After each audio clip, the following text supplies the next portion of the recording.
I mean, you have to be patiently aggressive. Because you want your money to double now. Exactly. It might take 10 years. Yeah, but if you are willing to do the 10 years, it may double 40 times. I think you gotta have a dream. The School of Greatness. Really?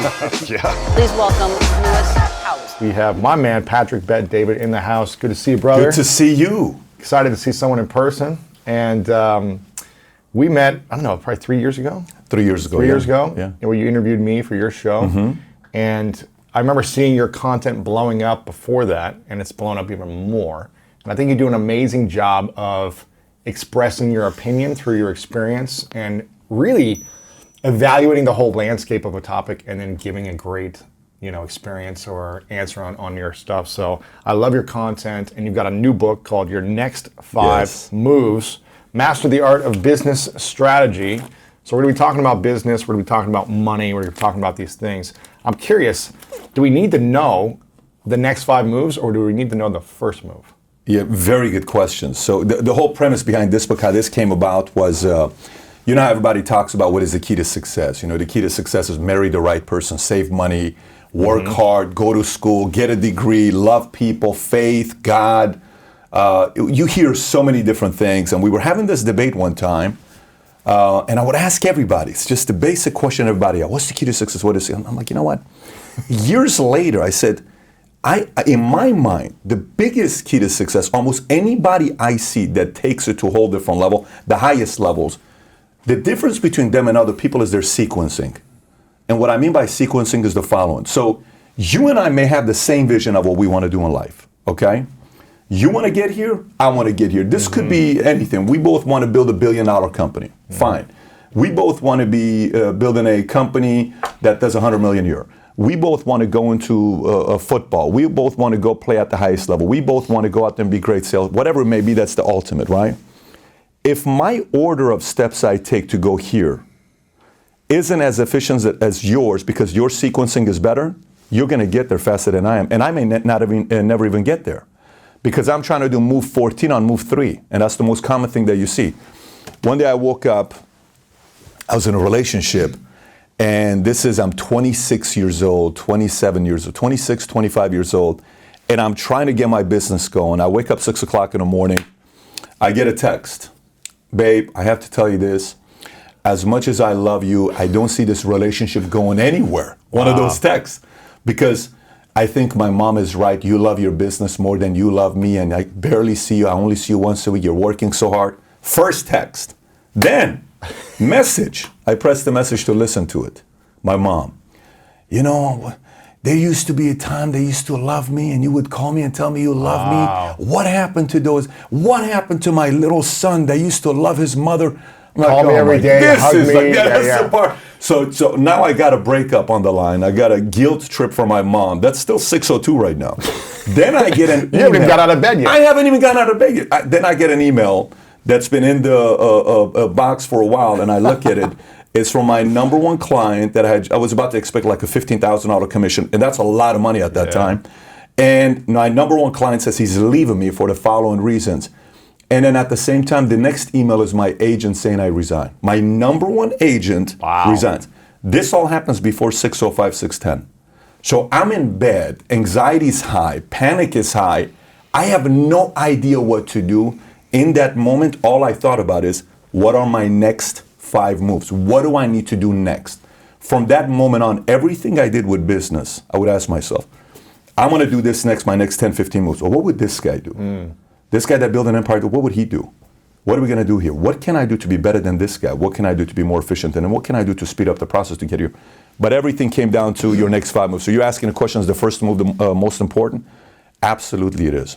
If you don't know your next move can hurt the chances of you even getting to the 5th move. Yeah. So it's always your next move that matters the most. What is the next move that everyone should be thinking about? So the first thing you have to do is you gotta, last night I'm at Rafi's place and I'm having dinner with my 3 buddies. None of us are supposed to do anything in life. One of them is Steve and Affo. They're running a $300 billion a year business. Steve was the Michael Jordan of our high school. Wow. Okay, he's a great basketball player, but we're all 2.0 GPA kids. Right. And Armand makes great salesmen. Yes. 2.0 guys. Yes.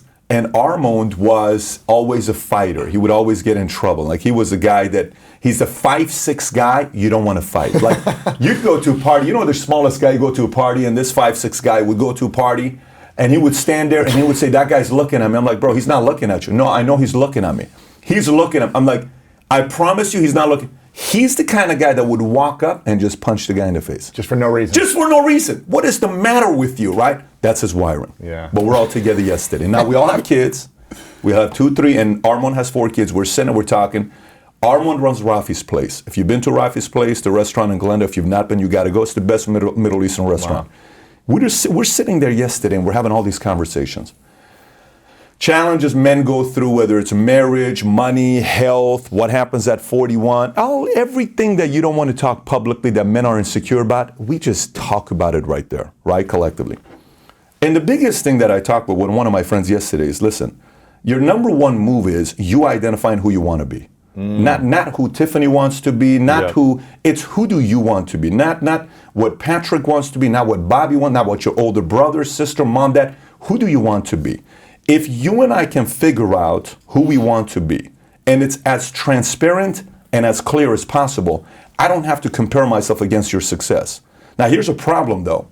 Say, for instance, I sit there and I say, honestly, I just want to be a person that's just a regular person, and I'm glad if I make 80 grand a year, 100 grand a year, I have a nice place, I'm married, I'm happy, my kids are with me, I have good relationships, I'm totally happy.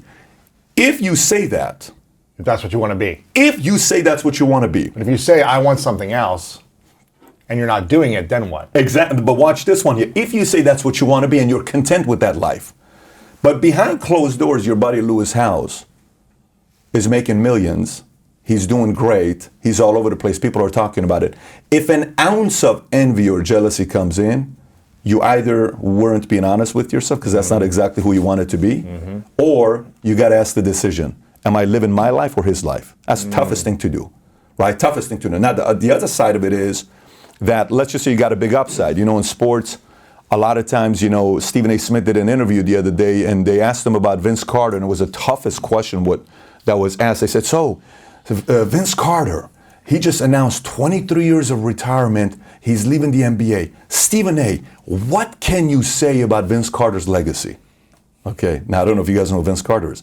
This guy dunked over the 7-footer in the Olympics. The guy retired afterwards. He got a contract with the elbow. Dunk contest with the elbow. Sick what he was doing in Toronto, McGrady. It's just beautiful when you watch this guy play. I remember one time he dropped 50 in the playoffs. You thought this guy's going to win the championships. And he came from Tar Heels, North Carolina. He's going to be the next Mike. But here's what Stephen A. said about Vince Carter. Very difficult. He said, you know how Stephen A. does his thing. He's just kind of like, you know. And he typically is quick to give the answer. 1 second goes by, 2 seconds goes by, 5 seconds goes by. He still hasn't said a word. Then all of a sudden he says, well, I got to tell you, this is a good brother. I love this man. He's a great man. You know, he goes into building him up, and then he says, but it is the most unfulfilled talent we've ever seen in the history of the NBA. Really? He says, this man should have been competing with the Kobes of the world, the LeBrons of the world, the Jordans of the world, but we never saw it. I wish I would have seen the best of him. And it's like 1 minute and 13 seconds. It's so awkward. Oh.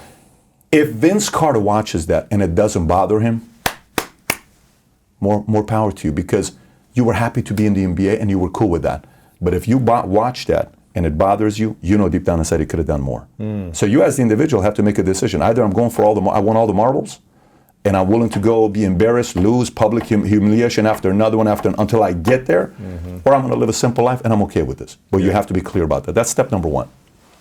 Wow. Hey, it's Lewis here, and I would love to connect directly with you. Text me the word YouTube to my number 614-350-3960 to receive weekly inspirational messages from me. Okay, and what's step 2?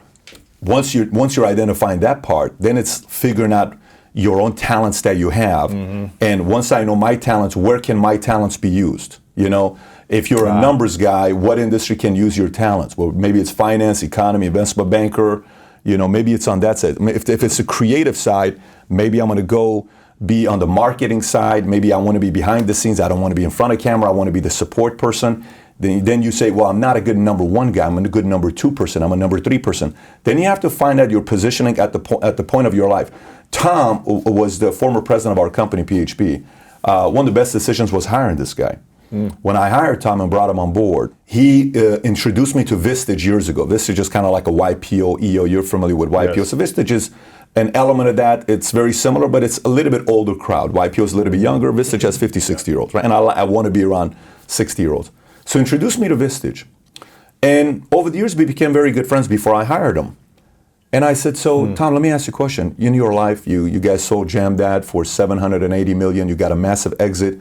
But you were the number 6 guy. How come you don't want to be the number 1 guy? He says, good question. He gave me the best answer. He says, you realize I'm 54 years old at the time when we were talking.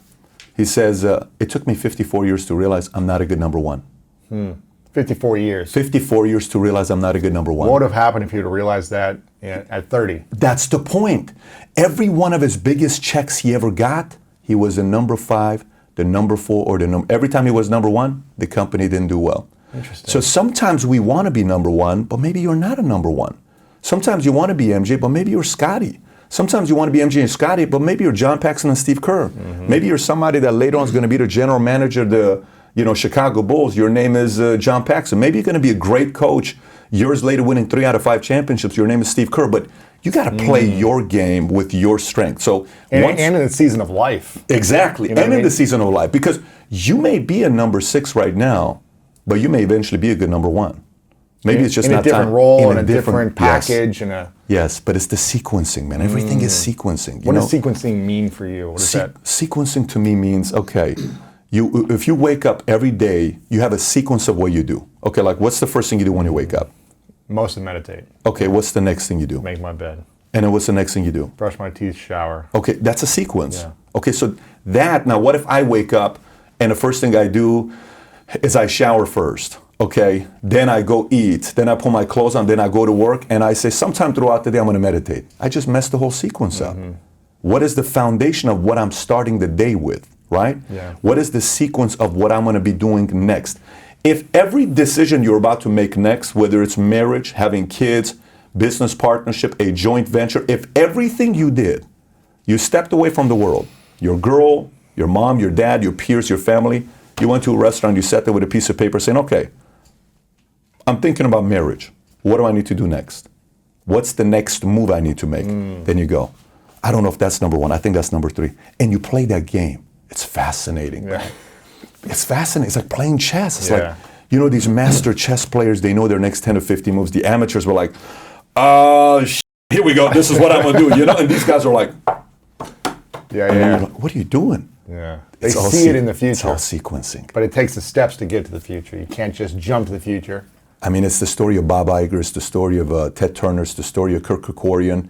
How Kirk Kerkorian went from being a regular guy in Bakersfield who didn't graduate past 8th grade, goes and pays a guy $1 to let him fly a plane and eventually becomes a pilot for Bugsy with the mob and eventually goes and becomes a pilot, buys TWA, turns it into a big company, sells it for a few $100 million, then decides to go to Vegas, then he decides to buy a couple hotels, then he buys 80 acres of property across the street from Tropicana, then he buys MGM. He's not the founder of MGM. He turns it into what it is, dies at 98 years old as a multi-billionaire, gives $1 billion to Armenia after the earthquake of 1988. This is all sequencing, man. This is all sequencing when you go through it. Everything is sequencing. Yeah. And when you look at it that way, you tend to make better decisions. What was the time in your life where you tried to sequence, but it was the wrong sequencing and you got bad results? And Yeah. then what has been the time where you had the best sequencing, where you actually mapped it out in your mind, this is the sequence, you did it, and you created those results? Yeah, so there's 2 answers to that. I'll give you both of them. One, I tried to sequence to get married at 23 years old. You tried it. It would have been catastrophic. Now, I love the girl. Great girl. We have a friendship till today. My wife sold her a policy. Wow. I mean, when we met, me and my girl would double date with my wife and her boyfriend. Very weird story. Switched We girls. just switched. They should have switched as well, but we switched, right? 5.5 years later, she's single, I'm single. I'm like, let's go on a date. But at the time, I was forcing marriage because, you're looking at everybody saying, everybody's getting married, and I think it's my time, and family, and I'm Armenian, I'm Assyrian, and one day I'm like, dude, you are not ready. I asked the question, I said, would you let your daughter marry you? I said, hell no. You asked the question to yourself. I asked the question to myself, would you let your daughter marry the 24-year-old Pat right now? I said, absolutely not. I said, you ain't ready to get married. And we got the ring, married. The whole thing was lined up. You got married. You were getting ready to get married. We're getting ready to get married. She wasn't ready, I wasn't ready. It would have been catastrophic for both. But that journey of going that direction, it set me back 3 years. Completely set me back. Because I was dead set on wanting to live a life of other people. I was dead set on making the decision that's going to please the people that want me to get married. Yet I don't even know what marriage means. I don't even know the complexities of marriage. I don't even know if I'm done being single. I don't even know the fear about, like, if I get married, so do I still, that's a lot of challenging stuff. And it set me back, like I said, 3 years.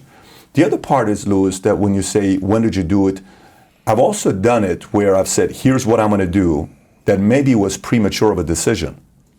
But then in that moment, it's fight, flight, or freeze. You rise to the occasion. You rise to the occasion. Yeah. Then, like when I started a company, I shouldn't, at that You weren't time, ready. I was not ready. Yeah. There's no way I was ready. Had $500,000 in a bank. I'd been around for 7.5 years. I don't know what it is to get insurance contracts. I don't know what it is to get E&O. I don't know what kind of things insurance companies want. I don't know what I'm going to face. We started it, and I went in without knowing anything. No website, no product, no nothing.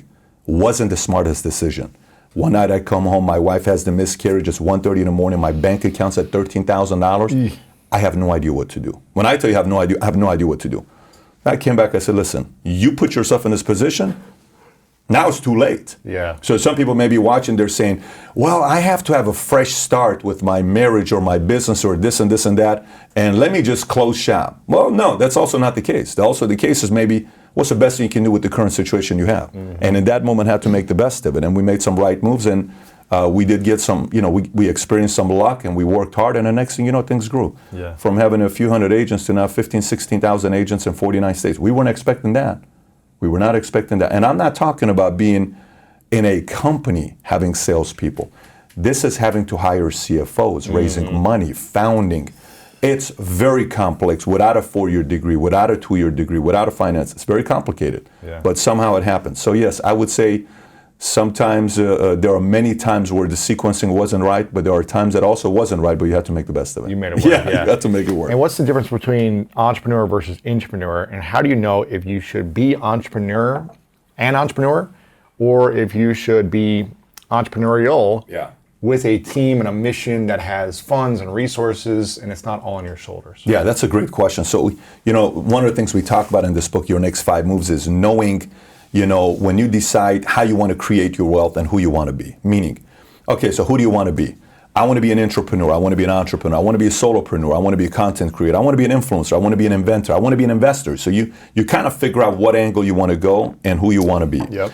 And then you figure out which one you want to do next. You may want to be an entrepreneur, but intrapreneur may make sense next, right? You want it to be an intrapreneur may make sense next. So this movement of entrepreneur got a lot of people to become entrepreneurs who should have never become entrepreneurs. Right. Okay, they just should have never become entrepreneurs because they did not experience the element of being an intrapreneur. An intrapreneur thinks, works, is wired, looks at money, people, talent, recruits, sells the dream. Everything an intrapreneur does is identical to the entrepreneur. The only difference between the intrapreneur and the entrepreneur is the entrepreneur put up the money. That's it. Yeah. Meaning, there is nothing else that's different there. The same amount of sacrifices this guy's willing to make, this guy's willing to make. He just didn't put up the money, right? Which is a whole different level of sacrifice. Whole different level of pressure, stress. You got it. Yeah. And that's one of the reasons why the intrapreneur respects the entrepreneur. It's like the hidden code. Listen, man, I'm willing to do everything you're doing, but I didn't put up money. Salute. Right. I respect you. This is why you're number one, I'm number two. But I salute you. What do we need to do, right? And there's that element of respect for one another. Now, the entrepreneur has to be willing to allow an intrapreneur to exist. So, for example, Bob Iger's story. Bob Iger starts off with ABC years ago, young guy coming out, doesn't know what he wants to do, accidentally gets a job. He starts working at ABC. Then he works his way up. Then it's his dream to be a CEO of Disney. Then eventually becomes a CEO of Disney. He's the CEO of Disney for 15, 16 years. He ends up closing George Lucas and buys Star Wars. Right. He ends up buying Marvel. He ends up buying Pixar from Steve Jobs. And he ends up buying Fox. You do these 4 transactions. His salary was $67 million a year. Wow. Not net worth, salary. Never was an entrepreneur. Right. Bob Iger was never an entrepreneur. Clippers, right here, Ballmer. Ballmer's worth $57 billion. He's not an entrepreneur. Wow. He was an employee, number 5 or number Really? 6. He was an employee at Microsoft. Wow. And then eventually, Paul Allen didn't want to do it anymore. He kind of wanted to step down. Bill Gates comes in, gets Ballmer. Ballmer takes it to the next level. Ballmer now owns the Clippers. So there are many entrepreneurs that started the company that own 100% of their business, but they're making 80 grand a year. Right. They're making 600 grand a year because they wanted 100% of control.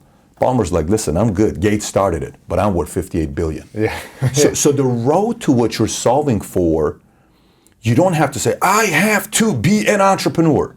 No, you don't. Maybe the better option for you is if you can find a killer on the way up. If you can find a killer on the way up. So, if you looked at everybody as a stock, let's just say we started looking at everybody as a stock, okay? So you have small cap, mid cap, large cap. What's the difference between a small cap, mid cap, large cap? It's a dollar amount, 5 billion less, 5 billion to another. And then you have the large cap, all these Disneys, Walmarts. These are large cap, right? But the key is if you can figure out when they're a small cap. The key is if you're at the PayPal Mafia group and you see somebody who says, that guy's going to start Yelp. I'm going to go run with that guy. That guy's going to start, Tesla. Uber. Yeah. That guy, Peter Thiel, I want to go do something with him. I don't care if I'm his number 2 or number 3. I want to go with this guy. He put $500,000 into Facebook, worth a couple $2 billion. This guy's coming up. I want to go where, like Maverick Carter is going to be somebody the next 20 years, right? If you can figure out a way to run with him because you are one contact away from LeBron. So if a guy wants to get into media, and let's just say you want to do something in the African-American community, figure out a way to go work for Maverick Carter. His stock's going to be high 20 years from now. Right. I mean, it's big today, but I'm talking really high. Yeah. So if you can make a list of guys where you can have an eye for it, it's almost like picking a husband or a wife, because picking a husband or a wife, there's a risk factor. You go to dinner and you say, babe, I love you so much. You're so beautiful. You make my day. When I see you, I'm just like I'm in heaven. It's like I don't see anybody else. It's just clouds around me and angels, and I see birds when we're together. And then the marriage conversation comes up, and your brain, you become a mathematician all of a sudden. Like, I don't know. I say 72% chance we get a divorce, but I'm willing to take that 28% chance risk. So there's an element that we get judged for our friends, we get judged for who we marry, we get judged for our girlfriend, our boyfriend, we get judged for career, industry. You also get judged on who you decide to lock onto and run with as a right-hand person or as the person that you want to be their right-hand person. But if you can look at people as stocks and you saw somebody that has a big upside and you lock onto them early, it's going to be a wild ride. When did you know your wife was going to be your wife? And what did you see in her that made you say, this is going to be my next move in this area of my life? That's a great question. So I for the 5.5 years that we weren't together, every friend I ever had, I set him up on a double date.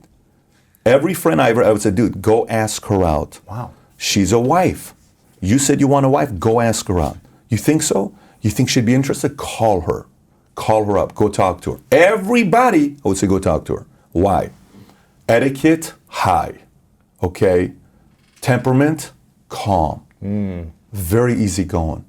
Accommodating, but disciplined, worker, has her own identity, not a pushover, strong, but at the same time, it's just so gentle to be around her. Now, myself.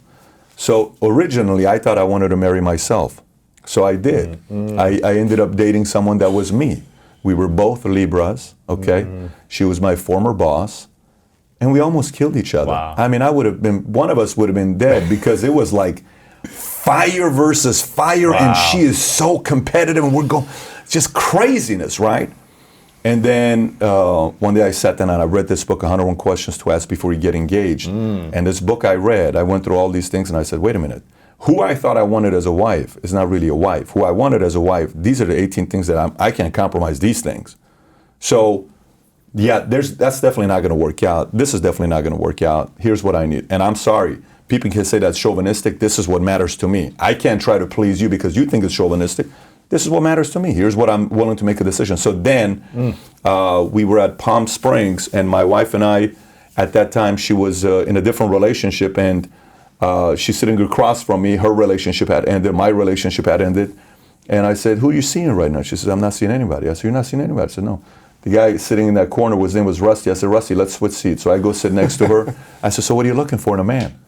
And Just like that. Yeah. I said, so what are you looking for in a man? So she says, you know, I'm looking for somebody that's tall, strong, you can't push him over. And so I'm like, okay, either she's a great recruiter on what she's saying, or she's just saying, I don't want somebody that's a pushover because I want somebody that can protect the family.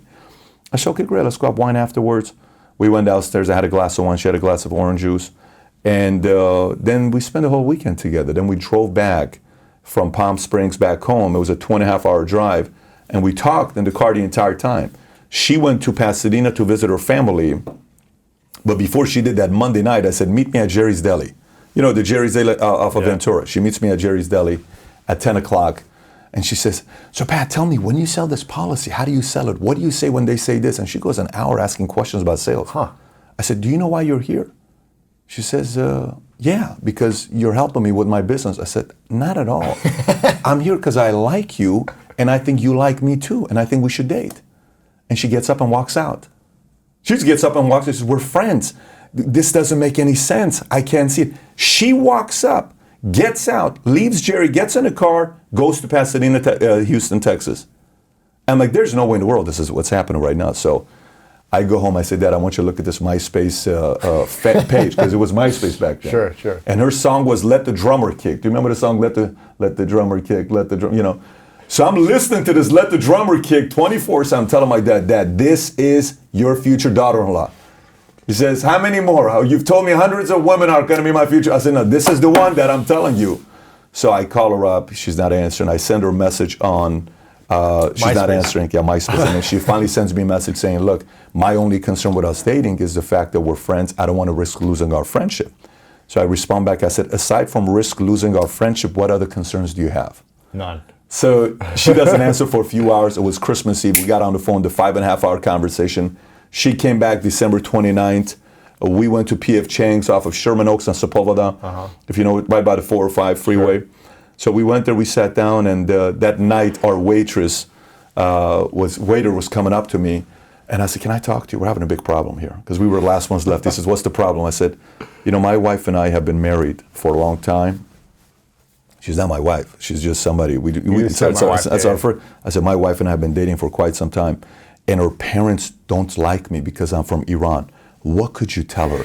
This poor guy sits down next to us for 15 minutes, starts talking about, but do you love him? Because that's all that matters. Wow. Don't worry. He starts getting emotional. And at this point, I'm feeling guilty. Because I'm like, this sucks, because this guy's really trying to be sincere. Anyways, after that night when we went home, I said, we're probably going to get married. Next day, we went to church, then we went to Santa Monica Stairs, then we went to Earth Cafe, then we went to Borders when there used to be a Borders, and I bought her the book, 101 Questions to Ask Before We Get Engaged, on our second date. Wow. I said, we need to go through this together. A week later, we were at her place. 6 hours of going through all the questions together. A year and a half later, we got engaged and we got 3 kids. And we're married 11 years. By the way, this is what I will tell you. That's a very weird answer I give people. People ask me, so, man, do you know for a fact this thing's going to work out forever? Absolutely not. We take it 1 year at a time. Marriage is very risky because you can't control people. I can't control what kind of emotions you're going to have, what's going to happen to you. She can't do it to me. But from day one, we said, babe, 1 year at a time. No pressure or perfection. The pressure or perfection of marriage ruins everybody. You're always worried about what if this doesn't work out, what if I become like my parents, what if all that stuff. And that pressure doesn't allow you to enjoy your marriage. So we said, babe, I think we can be married 1 more year. We've been saying this for 11 years. So we'll see how many more times we're going to say this. Wow. Yeah, slightly different. Where do you think you'd be if you were single over the last 11 years? Weren't married, didn't have kids. Would you be farther along in your financial success and fulfillment success? Or does this bring you more financial and inner fulfillment? Well, like when you're married, there is just as much of a target on you when you're married when you're single. You have to understand how so, because you're a target. You're somebody that's taken. It's a challenge. Desirable for other women. It's a challenge. It's a challenge. You have to check yourself all the time. And All constantly. the time. I have a formula. Last week I was at West Palm. Tell me this and I formula. can't tell you the formula on camera here, but the formula I can tell you privately. But I'm at West Palm, and I started sharing this formula with our married guys. I said, guys, listen. I said them with 3 guys. I said, you guys are all good looking, okay? One guy's name is You Andrew. got money, you're good looking. You're good looking. These guys are all like good looking. One guy went to APU. The other guy's a butcher from Jersey who had a Broadway show in New York. And the other guy was a Calvin Klein model, 6'4" Curtis Eatman. I'm sitting there like, guys, you're very good looking. Now, good news is you guys all married well. You have beautiful wives. I said, but don't get it twisted. Yeah. You know, when you're by yourself and you're a target as well. So you got to have a system. So I told them the system. When I told them the system, they sat there. They're like, oh. It was the uncomfortable moment. And I said, yeah, this is very effective. Just so it gives you 2 hours of savings, okay, if you do this exercise that I'm telling you. And while I'm telling them, their face is turning red, and then their wives come. So what are you guys talking about? I said, yeah, Andrew, why don't you tell your wife what we're talking about? No, babe, you don't want to. But, the difference if I was single, it would have been more women, it would have been more dating, it would have been more relationship, it would have been more trying to please her and her and her and consuming my time and the desire to try to please, however many relationships you have. It's too much of Getting into a relationship, ending all the relationships, managing the energy. The energy of trying to, like everybody you date for the first time, you're like heaven on earth. Mm-hmm. I wish the last one was like her. Oh my gosh. And then one's issue is she bites her nails. Another one's issue is she doesn't like to floss. So when you're making out at night, there's a little bit of I'm like, give me a freaking break. Go floss already. There's always something. Another one is her mother is like so annoying. She wants to tell you what to do and you're so sick of it. Another one is her dad is the opinions on how you should do everything, and she listens to her dad, and you're number 2 as a man. There's so many things. So you have to eventually make a decision which one, what are the most the annoying things that you're willing to work with, because they're not going away. Everyone's going to have something. You got to be willing to accept something. I'm curious about, you've built a very rich life, not just financially, but in your marriage and your family, your friendships, your client relationships. You've built a rich life. I'm curious, what are the 3 things that poor people do that rich people don't do? Or you can reverse it. What are 3 things rich people do that poor people don't do? Well, I can tell you, they have the intuition of how they judge people, because everything is about the whole intuition part, right? You're sitting there, who you choose to befriend, who you choose to have relationships with, and how you water those relationships. Because if you want to have a relationship together and it's just take, nothing's going to happen. I remember I'm a 24-year-old kid. I don't know nothing about business. I've done some stuff in sales, but I really don't know nothing about business. I'm a 22-year-old kid. I go and I take this guy. I go to a job interview at the advertising group. Shout out to Jamie Hepp. And I watch this guy. He interviews me. I'm at that time working at Morgan Stanley Dean Witter, but I'm trying to see what else I want to do. Okay, so I got started the day before 9/11, but I'm still interviewing. I sit with him in the interview, and the way he interviewed me, I sat there and I said, I will never work for this company because it's just not what I want to do, because they were selling Xerox machines and business to business. I said, but I want to have a relationship with you. I said, do you mind if I get your business card? He said, yeah, sure. I said, okay, great. So he gives me his business card. Year and a half later, I get a job. I'm doing good. At this point, I'm making some income, 23 years old. I call him up. And I said, Jamie, you don't remember me, but I want to take you out to lunch, and I want to pick your brain if you don't mind. I told you a year and a half ago that I wanted to do this with you, and you said yes. He says, great, let's do it. So we go to Macaroni Grill, somewhere in Culver City, right around here, like Victory, Overland, somewhere around that area. So we go there. He brings this drop-dead gorgeous girl that works for him. I think her name is Natalia or Natasha or something with N, right? And she's beautiful. Short skirt, perfect legs, flawless, beautiful face. She's sitting right there, and I know what he's trying to do. He's trying to woo me to go be one of his sales guys. And I said, look, with all due respect, you're beautiful, but I have no interest in you. My interest is in you. Is it fair if we just talk business for an hour? He says, yes. So I went, okay? Now, at this point, he's making $1 million. I'm making 50 grand a year. I'm a nobody, okay? We have lunch again. I'm taking notes. I offer to pay. He doesn't let me pay. He pays. He says, I got it. No problem. When I leave, I send him a book. We had this meeting that we did every 3 to 6 months together at this restaurant, Argentinian restaurant called Bamboo, which they had this beautiful soup. Every time we would have dinner with him or we'd go to lunch, I would always send him a book. 10 years later, he says, every time I meet with Patrick, a book is on its way, okay? So I valued the relationship. I asked him, what do you need from me? How can I bring things to you? Years later, he gives me one referral. That one referral he gave me helped me open up Florida. If he doesn't give me that referral, that Florida office wouldn't have been opened up, right? One contact opens up a whole state, okay? So another relationship I can tell you about is I was going to churches and I said, let me see what's going to happen with these churches. And I'm going to churches and I'm going to these different places. And I'm studying Scientology. I'm studying LDS. I'm studying Jehovah, Judaism. I'm studying everything. At this point in the game, I was obsessed with religion. So all I want to do is study everything about religion, right? And I'm 24, 25. I eventually find this church called Shepherd of the Hills, which is ran by a guy named Dudley Rutherford. And I go to this place. And I'm an atheist, so it's not like I'm going in there. I'm just trying to see what's going on over here. I'm just trying to learn. I'm not trying to do it. I go to this place and I'm like, okay, I like this guy's style.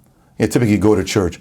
If you don't do this, you don't know hell. And I'm like, dude, I don't need to know I'm going to hell. I know I'm going to hell. I just want to know I have a shot in heaven. You know what I'm saying? So this guy's energy was, you have a shot at heaven, right? I'm like, okay, cool. All right. This is my tryout. I feel a little better, right? I know the screw ups what I've done in my life. Let me see, maybe I got a shot over here.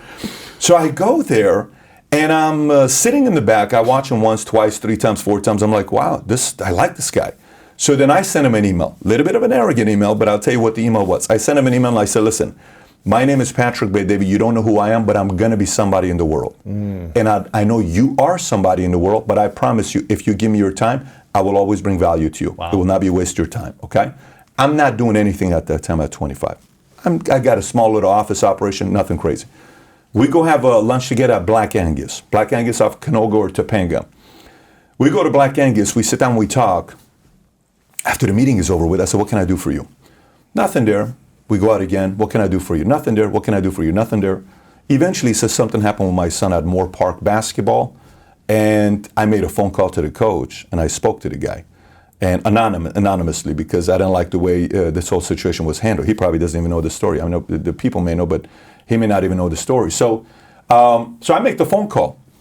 We get closer. He marries my wife. We change our wedding to Friday. It was set up on Saturday to Friday so he can wed us.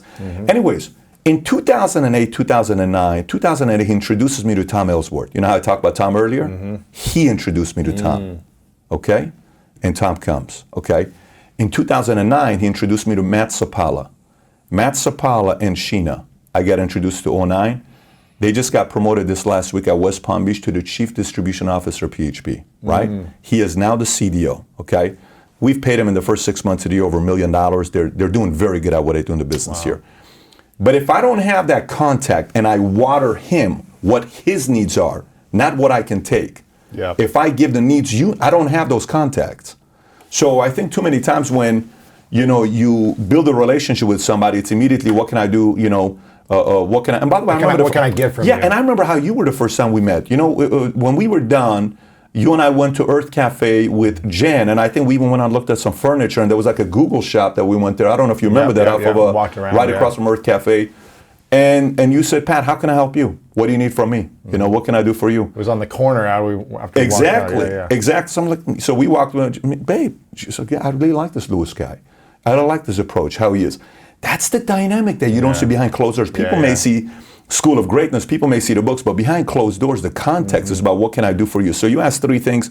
I'd say the biggest one is figure out ways to strengthen relationships and take them deeper, because you never know. Just like everybody thinks you're, one sale away or one opportunity away, you're one contact away from your life changing. If you start valuing your contact like a book of business, everything changes. That's true. What I heard you say there was intuition, study, and relationships. Sure, yeah. Does that cover those kind of 3 things?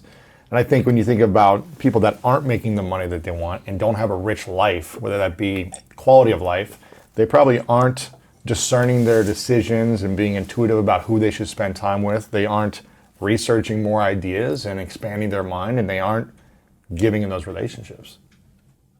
I would agree with that. Yeah, I would agree with that. And I think sometimes it's also not knowing what something could lead into. You know, a guy one time came into Morgan Stanley, Yes. Dean Witter, on a Harley Davidson bike, and he had tattoos, and he looked rough, very rough. No advisor would take him. He says, I'm looking for an advisor. No advisor would take this guy. Yeah, I need an advisor. And like, oh, there's a bank downstairs. A financial advisor. Financial advisor, right? Morgan Stanley, Dean Witter, Glendale. No one wants to take this guy. Like, this guy's got no money. Yeah, no so potential. the guy comes out, he sees, he says, oh, just give him to somebody else. I'm good. The guy in the corner office that has a couple $100 million under management, he leaves. Then the new guy takes him. Then the guy comes, I have $50 million to invest. He got an inheritance.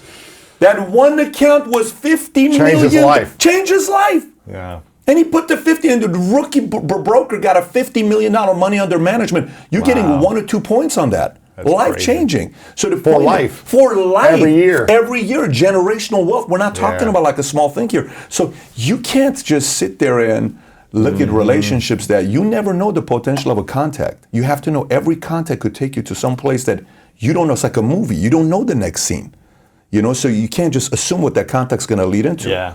Sometimes the smallest contact can lead into something big. One of the things I love about you, Patrick, is you remind me of my dad so much and my childhood. My dad, I think I told you, my dad was a life insurance salesman for 32 years until he got into a brain accident. He got in a car crash, and he's still alive today, but he had to stop working. And he also became an entrepreneur, launched the health insurance vertical in conjunction with Northwestern Mutual.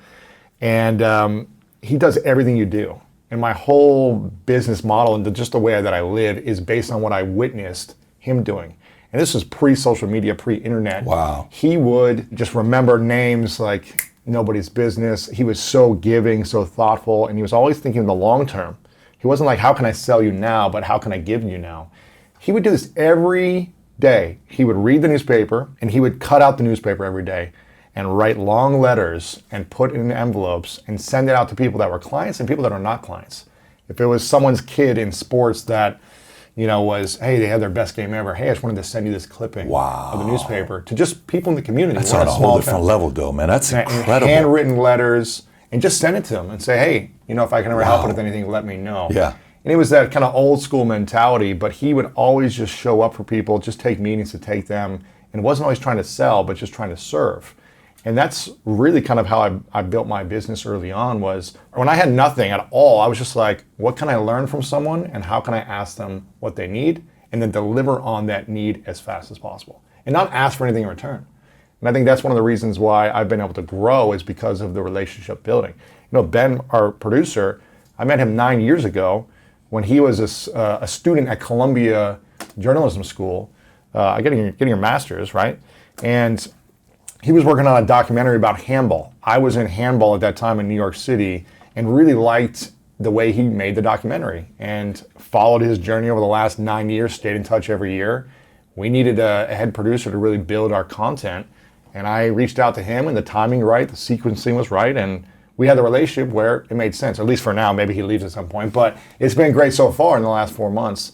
And I think you never know where the relationship will go. Even if it didn't work out, it's still worth building relationships. No question. Yeah. Even if we never work together. Because you just never know who that person might introduce you to, who might say your name behind closed doors, where it unlocks some opportunity you never know. So you remind me a lot of my dad. Well, that's a big compliment, yeah. man. I appreciate that. Thank you. And I think if more people came from that place of how can I just care about people and help them solve their problems, you're going to gain a lot back in return long term, whether it's with that person or not. And you talk about money a lot on your show. And you have an amazing video about your top 20 rules on money. I'm curious, since we're going into the rich-poor conversation, what would you say are the top 3 to 5 rules on money, if you could boil it down to 3 to 5? It's a game. The number one rule is it's a game. You're playing a game. It's that simple, you know. If you look at it as a game, just like anything, you can get better at it, right? Like whatever game you play. If you play Uno, if you play Monopoly, if you play Clue, if you play Fortnite. Jenga, if you play Fortnite, anything you play, you know, you're going to get good. I remember in my time, I was playing Fester's Quest. I played Zelda. I used to play Final Fantasy 1, and I would play, obviously, Street Fighter or Mortal Kombat, but it was also, what was the Mario Kart? Is it Super Mario Kart? And you know how you would do the 3 jumps and then bam, it's going fast. And I would beat this time, 32 seconds. I was so proud of it, but I played it 50,000 times, right? So the game with money It's exactly what it is. Once you learn how to play the game with money, then it has to do with timing, then it has to do with different kind of things. Like, a year ago, I get a call from a guy who needs cash. It's okay. So he needs an investment. he has something he has to sell immediately to get cash in return, okay? Because he needs the money right away. So I said, okay, so what are you selling? He says, it's the 2 greatest Wayne Gretzky cards. I said, okay. Signed or unsigned? No, this is a PSA 10 1979 OPG Topps. Signature? No signed, but it's the Holy Grail. So Wow. the OPG one sold in 2016 for $453,000. Okay. Wow. And just 5 years prior to that, it sold for $92,000. So from $92,000 to $451 in 2016, and he calls me. And a top sold in 2016 for $205,000. So 2 cards combined sold in 2016 for 600 and, He has them both. He has them both, and he wants to sell it to me. And I said, okay, what do you want to sell it for? He's like 600,000. Yeah, of course he wants to. I said, I'm not going to pay you that. I mean, he wants 650. I said, I'm not going to pay you that, but we talked about it. And eventually he gave me a number, right? And it was still a number. I had to still cough up, $500,000 check to the guy. But we met at the PSA headquarters, classy guy, total gentleman. We sat down, transaction happened. The CEO of PSA came, showed us the poster on the PSA headquarters. I think it's in Newport. Of the card is on the wall. It's the most expensive hockey card in the world, right? Okay, no problem. So And you're a hockey fan? I'm not a hockey fan. I'm an investment guy with hockey. But I've interviewed Wayne Gretzky 6 years ago. Wow. So I like greatness. I like anybody Yes. that just goes and crushes it with their game, right? So I buy this card. So I buy the card. I don't think much of it. 1 card, not 2. 2 cards. It's both of them. I bought both of them, yeah. Wow. So the other guy who owns the card wouldn't sell his card for $1 million if you paid it to him. So here's what I do know. 2 guys own the card. Me and the other guy. There's only 2 of us. Okay. Okay. You paid $1 million, he won't sell it to you. So that means there's only one in the market, because it's me, because I'm willing to sell it. Yeah, right? yeah. So it's on eBay right now. If you go on eBay right now, you type in Wayne Gretzky OPG, it's on market right now for $1 million, right? Wow. What the one of them is on the market for $1 million, the other one's on the market for $400,000. So you asked me for a rule of money, I had cash. If I don't have cash like that, I can't double my money that quickly. So we just talked about 3 of them. Money's a game. You need cash because opportunity is going to come up, and it's a doubles game. So if I put doubles game. It's a doubles game. Everything about money is a doubles game. What's that mean? A doubles game to me is I pay you $1,000. Can we double it in 6 months? No. How long? In 12 months? Okay, no problem. I'll do a double in a year. Here's $1,000. I get a double back, right? So if you take 1,000 and you double it every year, what happens? 1,000 goes into 2, 4, 8, 16, 32, 64, 256, 5, 12, $1 million. $1,000 is 9 doubles away from $1 million. Wow. Now you take $1 million and see what happens if we double it 9 times. 1 million goes into 2 million, 4 million, 8 million, 16 million, 32, 64, 128, 256, 5, 12, $1 billion. $1 million is 10 doubles away from $1 billion. But how do you find the doubles? Well, that's the game. That's the part of the game. That's what I'm trying to tell you. So the doubles now becomes investment opportunities. What you buy into. Do you start a company where it has a high value, you can really scale it and finding something that can scale? Do you invest into things that are going to give you 6, 8, 10%, or are you going to go play ball and take the risk? That's the game that you're going to start learning that, part of my money is going to be hedged and I'm going to buy some gold because I'm not going to become a billionaire off gold, but I'm buying it because gold is money and something happens to the economy, I'm protected with the gold. But you know what? I'm going to put some of this money in mutual funds because I know long term I'm going to make 8 to 12% on this. I'm fine with that. I might do a real estate deal because long term I may do some money, although right now commercial real estate may be an interesting dynamic because I think Zoom crushed commercial real estate. The commercial real estate model it's been crushed. Yeah. And by the way, it may never come back the same way ever again. Commercial Maybe real estate. 20 years from now or something. Who knows? Oh, I don't even think. I think it's gone. Really? And here's what I mean. Look, we have this space, right? Okay, you got this space. Did you get it in the last 4 months? How long have you got had it it? before COVID. Okay, yeah. so 6 months before. Yeah. But if you get this today, right now, office space in Dallas, office space nationwide, companies are looking at their business models and they're just saying, why do I need 100,000 square feet of office space?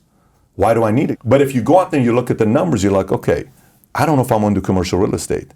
But if I find if I team up with a investment banker, if I team up with a guy that's managing money, and I go with a VC team, and this is a guy that's flipping opportunities fairly quickly, and I dump $1 million with him, and within 5 years he turns $1 million into $5 million.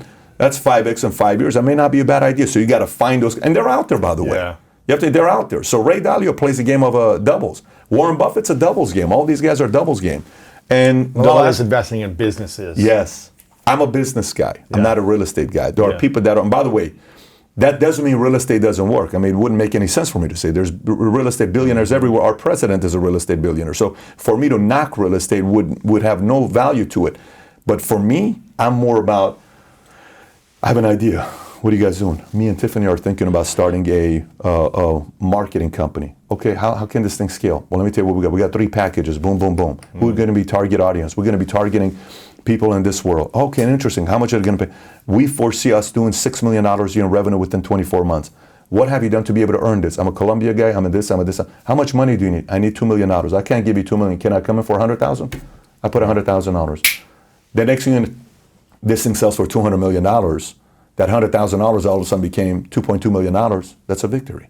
So those opportunities are out there. You just got to focus. And then the last one I would tell you with the money. So we talked about what? We talked about game. Money's a game. You need cash. It's a doubles game. Doubles game. Yep. And I'll tell you one more would be you have to be maniacal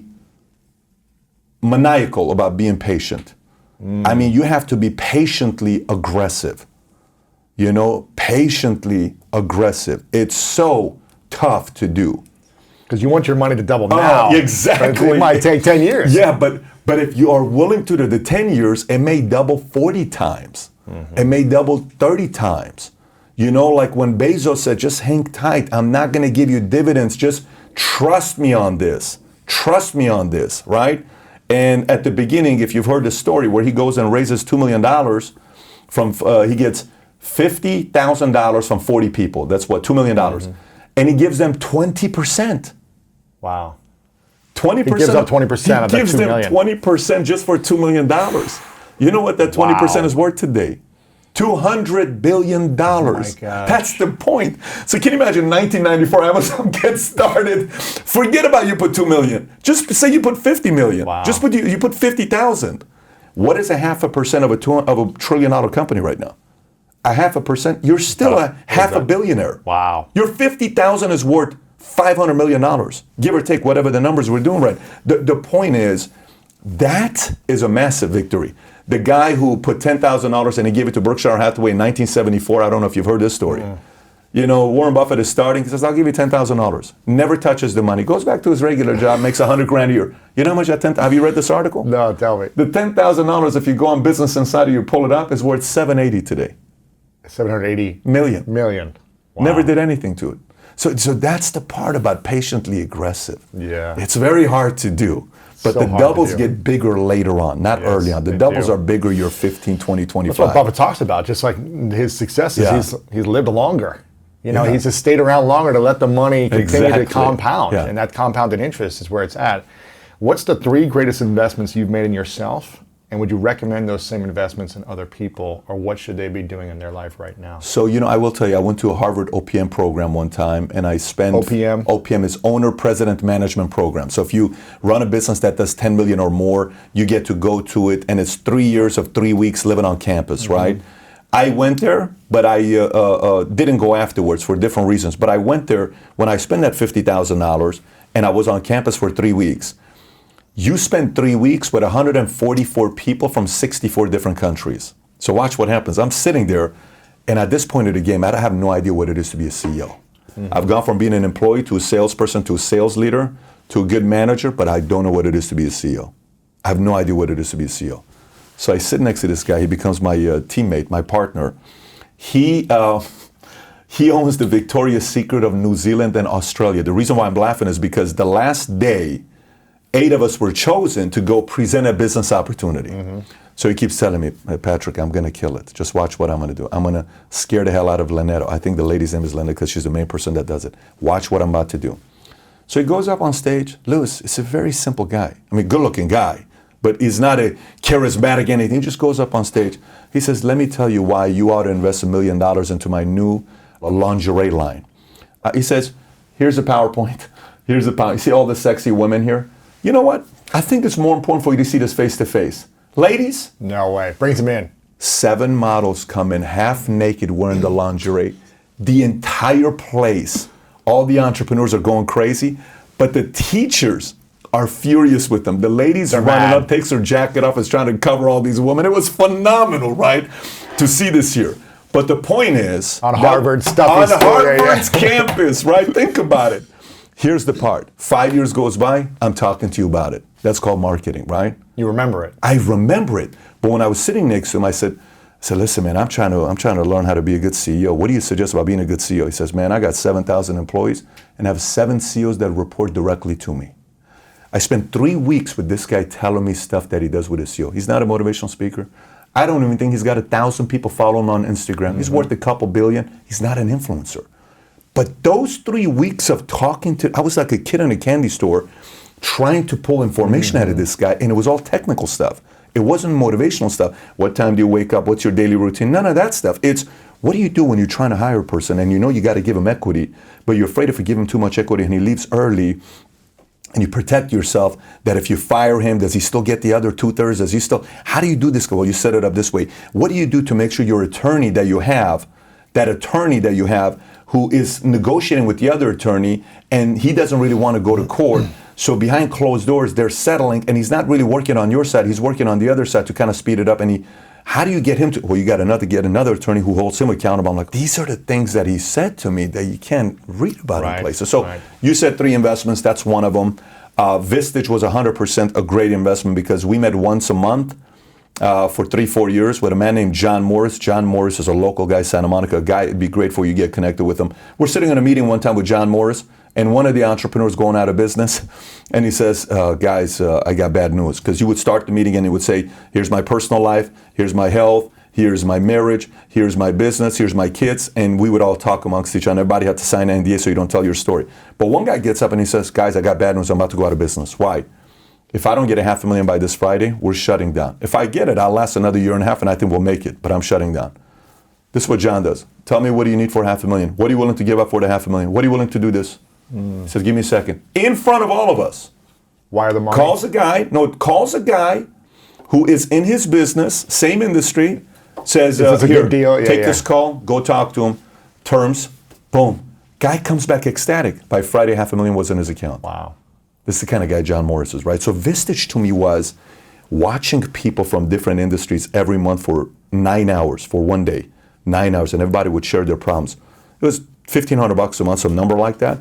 100% well worth. If you get qualified to go in, because Vistage you have to do. It's just like Tiger 30. Have you heard of this thing called Tiger 33? I think it's called. It's kind of like you've got to have 50 million. Plus, Yeah, there's things like that everywhere. This is one of them. Where you got to reveal kind of your financial plan. Net your worth, they have to know who you like are. all that Yeah. stuff, yeah. There's a lot of that happening right now, and I think it's great. I think it's great if it's by real business people, not social media influencers. And let me explain to you what I mean by this.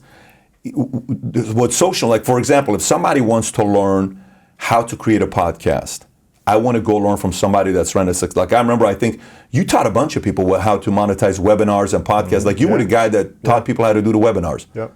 And you made people millions, by the way. You made a lot of people a lot of money with what you were doing with webinars. A time that people didn't think webinars had money. Yeah, 5, 6, 7 years ago. Yeah, I mean, at a time that nobody was thinking about it, right? So I'd go on, listen, you doing webinars? Why are you doing webinars? Oh, Louis taught me how to do this. Louis House. Oh, no shit, webinars, yeah, okay. So, but this is not webinars. This is about these guys. How did you go from Bigger strategy on everything. This is stuff that you sit there and you're like, wow, you guys are doing how much per year? $820 million. How many employees you got? 922. How many people on your board? 7 of them. How do you handle conflicts? And like, this is the stuff that you talk with these guys, right, at Vistage. So I recommend the Opm program. I recommend the Vistage program. And then I'm a obsessive reader, man. I mean, I don't know how many articles and stuff I read. So I would recommend subscribing to, when there's like Business Insider that you can pay $99 per year, pay for it. If there's a Wall Street Journal that you pay $600 per year, pay for it. If there are these handful of stuff that you can get that's not just the general news, if you spend $1,000, $2,000 on these news sites that are sending the elite articles that's different than the main ones, don't hesitate. Pay for it. Because everybody's going to talk about the general stuff, but that additional stuff is written by advanced stuff. Yeah, it's advanced. So imagine Insider. like it's the insider stuff written by the CFO of Snapchat that's telling you 9 ways to protect yourself against cybersecurity that will be boring to other people. But you're looking and you're saying, damn, this this was legit. So Yeah. those kinds of investments is what I would say to you. And if you lost your job right now, what investment should you make in yourself? If I lost my job right now and I don't have a job lined up within 4 weeks, that means I have a very weak contact list. So the problem is a long-term problem. So you are the long-term. If you cannot replace yourself with a job within 4 weeks, you have a terrible contact list. Relationship contact. Yeah, exactly. Yeah. Because you should be able to replace your job within 4 weeks if you got a solid contact list. Why shouldn't you be? You should, like, a person gets, like, we fired a guy named Mark, and he was with AIG for 22 years, and I love this guy. But he just wasn't a fit. So I talked to Mark. I said, Mark, this is not going to work out, but I'm telling you right now, I got a job for you lined up at Columbus. He said, seriously? I said, interview set up. CEO of Columbus calls me for a review. I said, no question. This guy's a phenomenal guy for you. He gets hired like this within 2 weeks. You should. If you have the contacts like this, you ought to be. So if you don't, it means the problem is you either don't have enough value in the marketplace or your contacts are weak. When you think about someone you want to connect with, what goes through your mind of the sequencing of how do I reach out to this person? I do a lot of research on the person. I do a lot of research on the person. You're really good at that, yeah. A lot of research on the person. I think people don't know how valuable understanding who someone is and what their history I agree. is and what makes them tick. I agree. How meaningful that is when you do that. Yeah, and I think I agree. you did this when you first interviewed me. You just knew a lot about me and you did research. And I'm like, man, it takes so much time and energy. And when you're running a business with 1,000 employees, you're doing 10 sales calls a day, you're a husband, you're a dad. How do you manage building relationships when you have so much going on, though? You have no free time.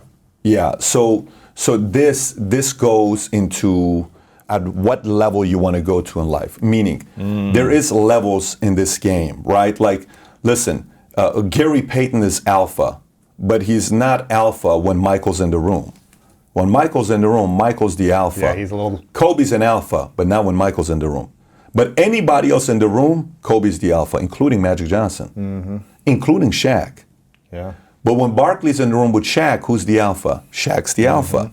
Okay? But when Barkley's in the room with a Carmelo Anthony, Barkley's the alpha. Everything's about levels, right? So what level do you want to go to? So if you want to go at the next levels, it's going to require you to be a little bit more meticulous and detailed about your strategy, about the kind of help you're going to need, the kind of research you're going to need, the kind of relationships you're going to need, and then figuring out like your scheduling. Sometimes people want to have the 4-hour work week. I'm not a 4-hour work week guy, but some people want that lifestyle.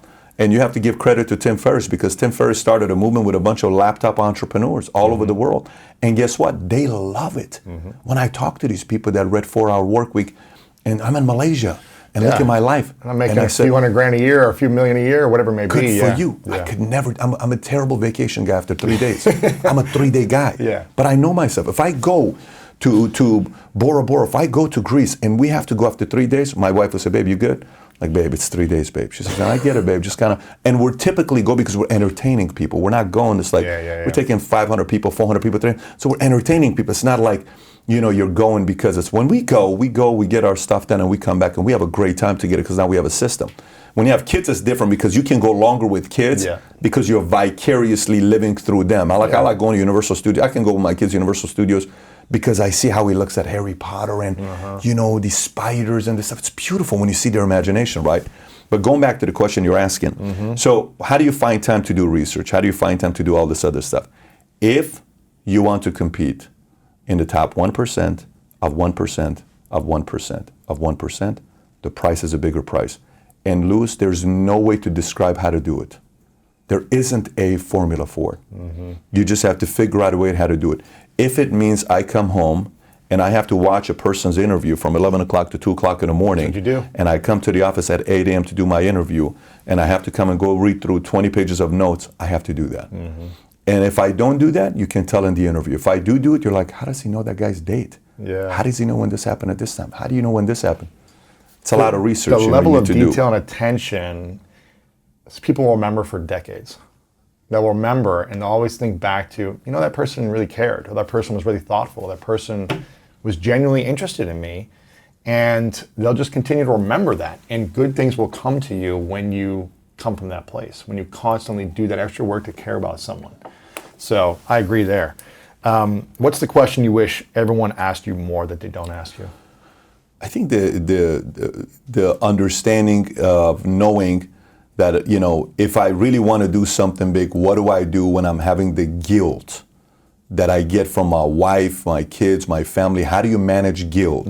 For example, something big. What do you mean by that? Okay, so for example, you really aspire to have your own talk show, which you should. I mean, you look like a guy that you ought to have it one day. You're that kind of a guy.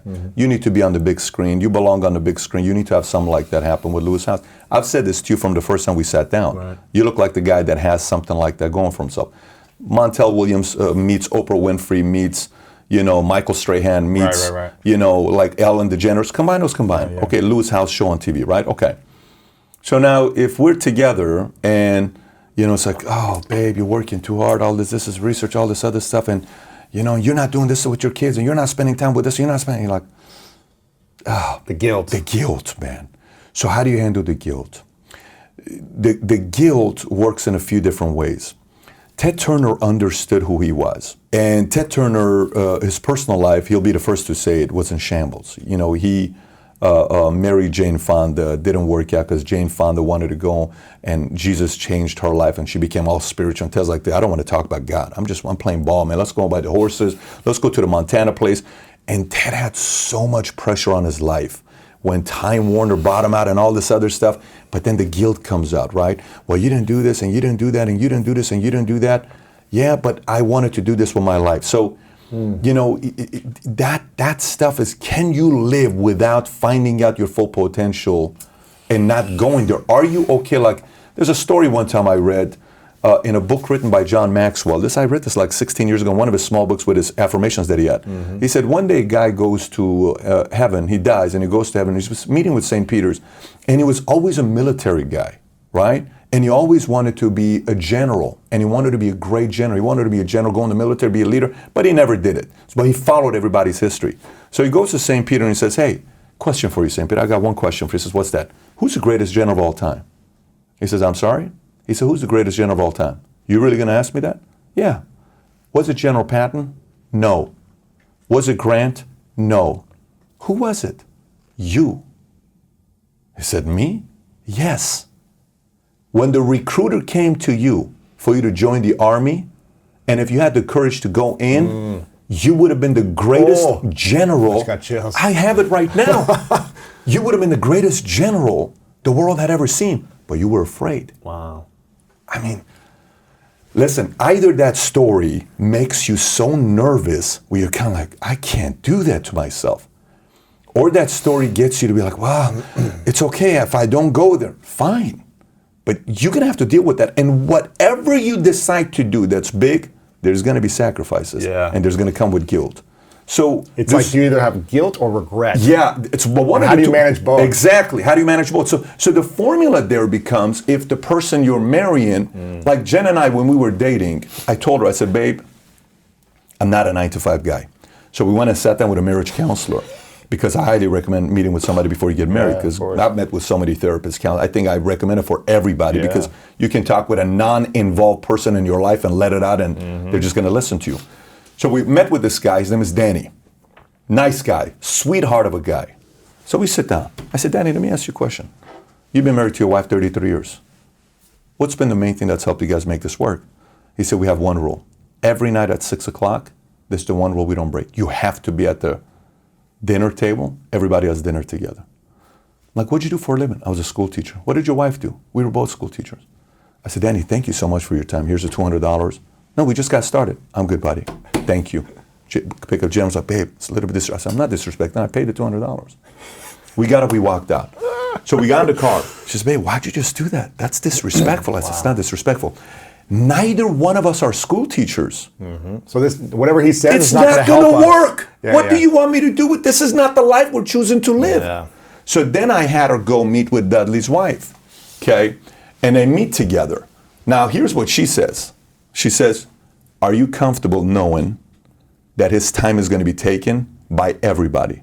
Are you comfortable knowing that you have to put everything into calendar, including your date night? Are you comfortable knowing you're going to have to remind him with every birthday? Are you comfortable knowing? And she goes through the 10 affirmations, and her number 8 is, are you comfortable knowing that there's going to be days you really don't feel like it because you've had 3 kids and you're so tired because of food, you still have to find time to have sex with your husband. Wow. And she went through, I didn't even know this stuff. Then I'm like, man, I love you so much. You're such a great human being, you know. It's like life-changing. But we came back and said, and then I took her to meet with for her to know, like, with me. And I said, hey, what do you think about me? And Dudley looks at me and says, listen, I'm not worried about her. I'm worried about you. Because are you comfortable knowing that you also have kids? You have to put them priority as well. You still got to find the time. You got to do this and you got to do that. And he put the onus on me too. So it can't be her only or him only. But then they said, here's what you both have to be comfortable with, and you can make it work, and it's going to be hard, but if you bought into it up front, then it's fine. It's when you don't buy into it up front, 3 years later after being married, you're like, damn. And she says, but you never said you wanted to do this. Now it's a problem. Yeah. Wow. Do you think if you guys wouldn't have been, I mean, it's already hard enough, even if you are bought into it. Very hard. Marriage is the hardest thing you'll ever do. You already have 10 checked off a list, both agreed. Yeah. It's still challenging. It's very hard. You're still 1 year at a time. You know why marriage is the hardest thing you'll ever do? Why? Okay, so let's just say this relationship doesn't work out. Ben, right? Yeah. Let's just say relationship with Columbia doesn't work. He's been here for 4 months, right? Yeah. He says we need to have Louis Vuitton masks. I don't like the fact that you don't have Louis Vuitton masks. He gets offended. He gets upset with you, right? He says, screw you, Louis, and goes and writes a negative review on Yelp. You're pissed. You're like, dude, what are you doing, bro? But you can go find somebody else. Let's say you come one day, you chew his ass out, you piece of pop, and you just put all your frustration. He can leave and say, dude, screw you, I'm gonna go find a different boss, right? You have a choice. Let's say you have a business partner. He steals $2 million from you, okay? Yeah. You're devastated. You're like, what a thief. But you can go find a better business partner, okay? Let's say you have a girlfriend. You guys have the worst fight ever. You do something stupid. She does something stupid. Breaking up. You're breaking up. It's going to be like annoying. You're going to go to the bar, hang out with your friend, all this other stuff, and then you're going to miss her text in the middle of the night. I made a mistake. I love you. I miss you. Okay, whatever.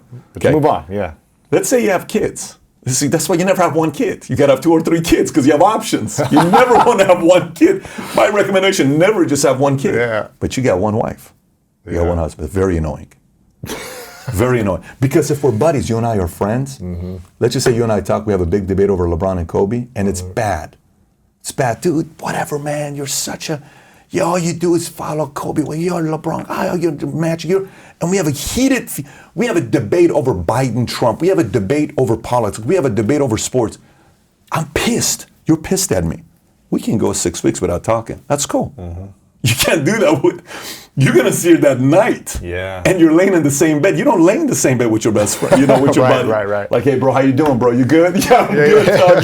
It's not how it works. It's very difficult. Yeah. Very complex. So, this is what I say, man. Just don't get married with the number starting with 2. Take your time, man. When you do the married stuff, do it with the number 3, especially men. More than women. Look, I've never What do you mean the number 2 or 3? Don't do 28 years old, 27 years old, 26 started years with old. a 3 in front of it. 33, 38, 39, 34, not 2. And the other part is also, like, I was never single with Tinder. I have no idea what it is to have access to, Tinder or... it would have been bad news for me. That's what I'm saying to you. It would have been bad news. Terrible. If I had a dating app, option I would have option. been down a rabbit hole. That's the point. But that's what's available today. Yeah. So if that's available today... Time waster. Times suck. Not only a time waster and a times, but even bigger than that. You're really going to go through a lot. And today, sex is no longer what it used to be because sex is so easy today. It's not intimate. It's not. Oh, back, you got we had to go and say, hey, what's your name? Hey, this. Hey, can I buy you this? Hey, you want just to go do message this? someone and let's meet up. DM. Hey, you put an emoji. You don't even need to say anything. Yeah. The emoji describes everything else, right? So and then it's like, oh, you got one girl here, one guy here, one guy there, and it's on both sides. So now the value of that goes. So you have to almost get that out of your system, and then you say, you know what? I'm so burned out. I'm good. My dad said this, and this may be bad advice, but this is what my dad said. He said, go out there and be with every kind of woman you desire in every single place. Do every crazy thing you want to do. Get it out of your system, then think about marriage. Again, don't blame this on me. Send a message to my dad if you're upset with him, okay? Gabriel42 is his handle on Instagram. But he said this, but what his point was, temptation's never going away. And if you win in life, you're going to have more opportunities, more things are going to come up, and you have the opportunity to screw up.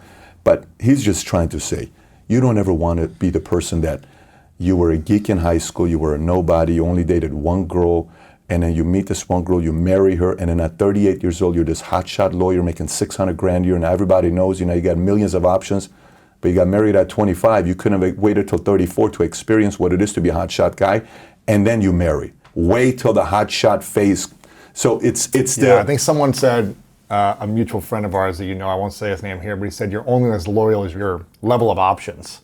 He's like, if your options are low, then you're gonna be pretty loyal to that one person. But then when options become, wow, look at all these options, you gotta be really loyal and be committed. Not easy.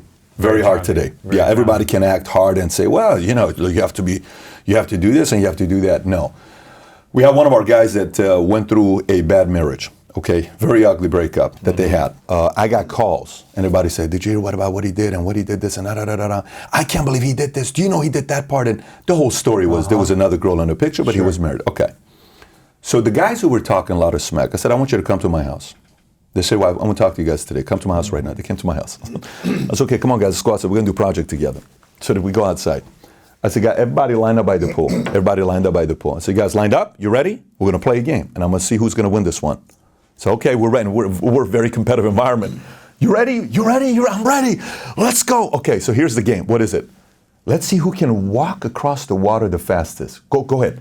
Ready? On 3. Everybody walk on the water, across the pool to the other side. But on 3. You guys ready? 1, 2, go. I said, what happened? Oh, you can't walk on water. I got it. So if you can't walk on water, don't judge another person's mistake they made. Learn from it, try to figure out a way to respect them, and move on. If they decide they can't go on because a mistake is that hurtful to them, that is their business. You do whatever you can to support, because one day when it comes down to your turn of screwing up, you're going to make sure the world doesn't want to judge you the way you judge everybody else. So be patient. Be patient with what you're doing.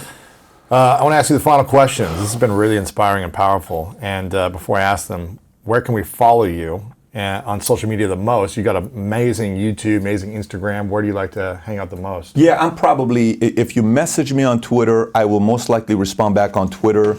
YouTube, if you go to Valuetame, you'll see the content that's there. And then the website to go to is yournext5moves.com. And if you buy a copy right now, we're sending you a chapter to read of the book.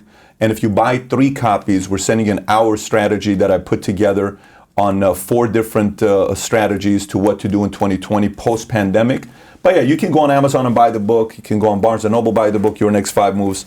And once you do read it, I can't wait to hear your thoughts on what your next 5 moves are going to be. Absolutely, yeah. This question is called The 3 Truths. I ask everyone at the end.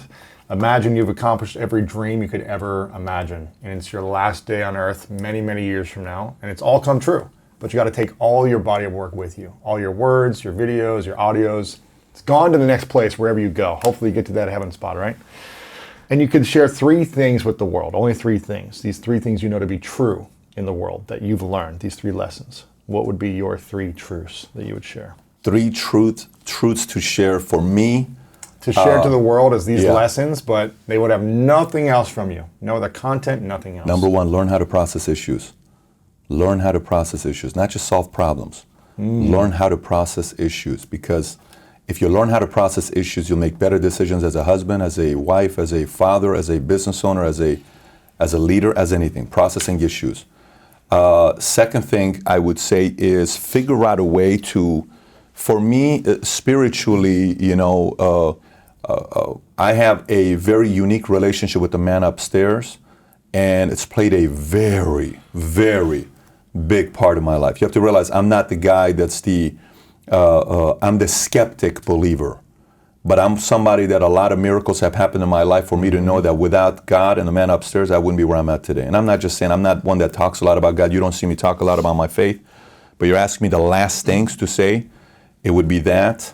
So number 2 would be? Whatever it is you believe in, seek your own truth when it comes down to your faith, and then practice it.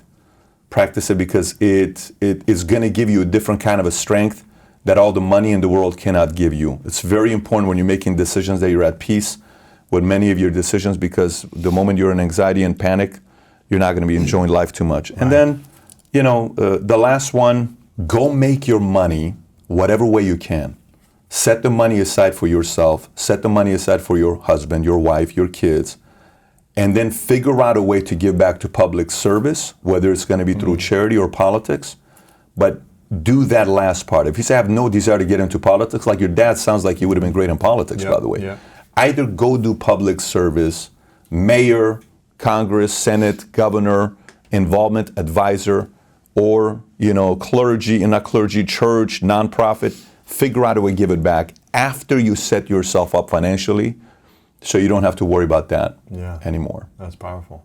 Well, I want to acknowledge you, Patrick, for the way you've shown up your entire life and how you constantly grow, constantly improve, and care about people first. That's what I see in you the most. Just before we got on, you did a little video. You remind me a lot of myself because you did a little video, send it to Robert Greene, just say, hey, we're thinking about you. That's stuff I do all day. And I just know that your GPA doesn't determine your self-worth and your value.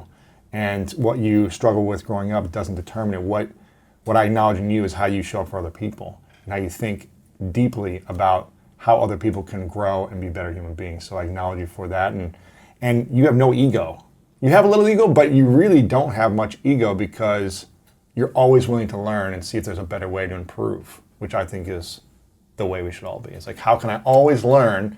And even if I think I know it, I'm still going to ask people, who are better than me, what I need to do to get to that next spot. So I really acknowledge that in you. I appreciate that. I think everyone should get this book. It'll be really powerful for people to check this book out. My final question is, what's your definition of greatness? Alignment. It's purely alignment. If I'm aligned with my values and principles and my goals and dreams, and those two are aligned, I'm the most fulfilled, happiest person alive. It's when you're unaligned, when you are miserable. When one time we're in Hawaii, my wife and I come back up to the room, and then I said, babe, we have to decide what values and principles we want to build a life on. This is pre-kids, so we made a list of 43 of them. That's okay. Out of these 43, you can't have all these 43, right? You got to choose some of them. So you have to cut some of them out. And our family, the David family, we lead in every possible situation we're in. We respect people because you can learn something from everybody. We improve because it's the one thing that'll give you peace of mind, knowing as long as you improve, everything's going to work out. And then we love because everybody has some issue they're dealing with. The 4 things we pray for is courage, wisdom, tolerance, understanding. So courage, because if you're ever going to be doing something big, you're going to face enemies that you are going to be afraid. You're going to have courage. Wisdom, if you're going to lead people older than you, you need to have wisdom to be able to lead them. Tolerance, to be able to deal with annoying people. And understanding, to know that everyone's got a different story. And then we don't bully, but we also don't get bullied, right? So once you have your values and principles and they're aligned with the way you live, you're good. If you don't, panic, anxiety, depression, regret, misery, and it's all an act. It's all an act. So my biggest thing when it comes down to greatness is alignment. And that's why in the book, when you ask me what's the first move, is who do you want to be? Once you're aligned with who you want to be and the life you want to live, you start enjoying this thing. When you don't, it's like time is going by, you're not enjoying it, relationships are fake, a lot of things are fake. So alignment's number 1 on my list. My man, Patrick. Thanks, my man. Appreciate you. If you want to learn how to make more money and master money in your life, then check out this video right here. That's when I've made the biggest mistakes in my life, is when I was desperate, and the few times that I was greedy, where I thought, oh, I'm going to slip in there and that's going to be easy money. What was that? Easy money. Could you share a story of one of those greedy times where you tried to jump in and a buddy of mine